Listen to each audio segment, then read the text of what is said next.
The travelling people of Scotland could never have survived unless they had the theory that they had another force that was taking care of them, be it a Bruni or a fairies. They had to have another force. They had something to believe on. They had to have another world. They had to have another world to believe in because they had nothing.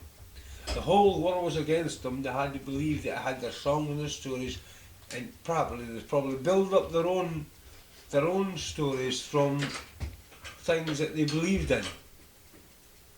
But don't let me turn you off by singing you a couple of fairy stories, because I could go on for 100 years to sing you traveller fairy stories and traveller fairy tales and traveller stories. It would take you a lifetime to understand it.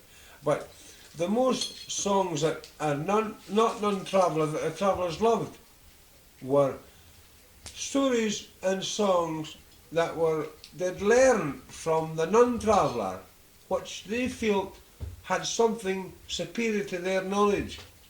It was like Lady Margaret and Thomas the Rhymer, who young lady is took away with the fairies, and young man's took away with the fairies, because fairies were their belief and brownies and fairies were their life, and they were so excited that the non-traveller could believe in these things like the travelling people, because the travelling people really loved they loved the fairies and the brownies and these things, because that was their world of escape. They had to escape into the world of unreality, as you would call it.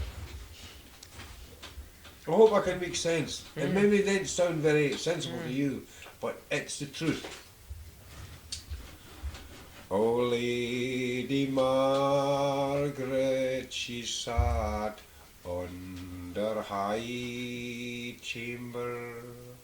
She was sewing her silks and seams, and she looked at east, and she looked at west, and she saw those woods go green. So picking up her petticoats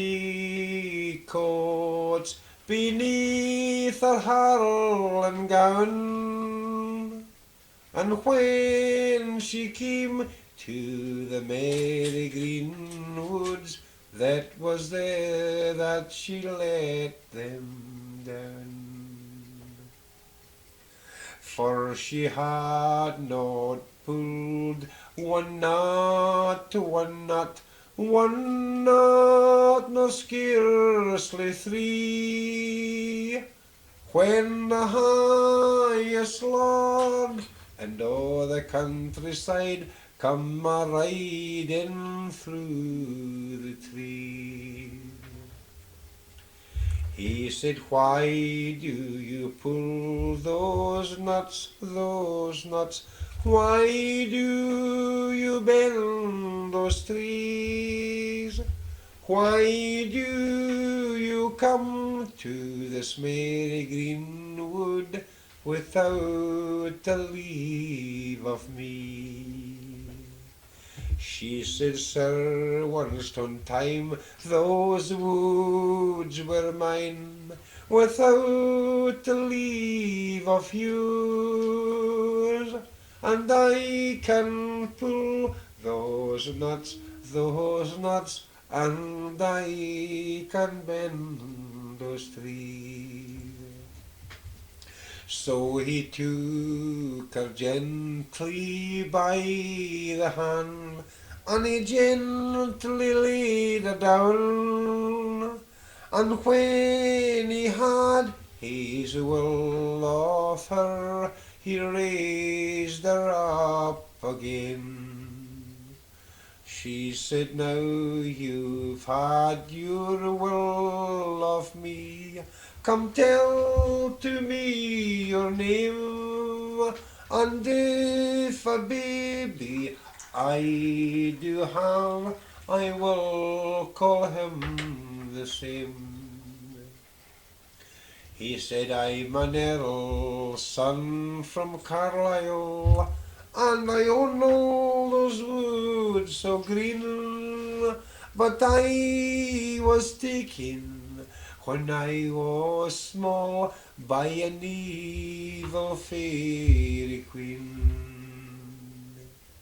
But tomorrow night is Halloween, and all those nobles there be free. And if you can come to the 5-mile gate, it is there you can set me free. Oh, first they will come some dark, and then they will come some brown. But when there comes a milk-white steed, you must pull its rider down.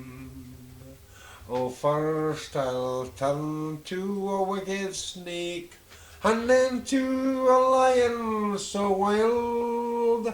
But hold me fast and fear me not, I may be the father of your child.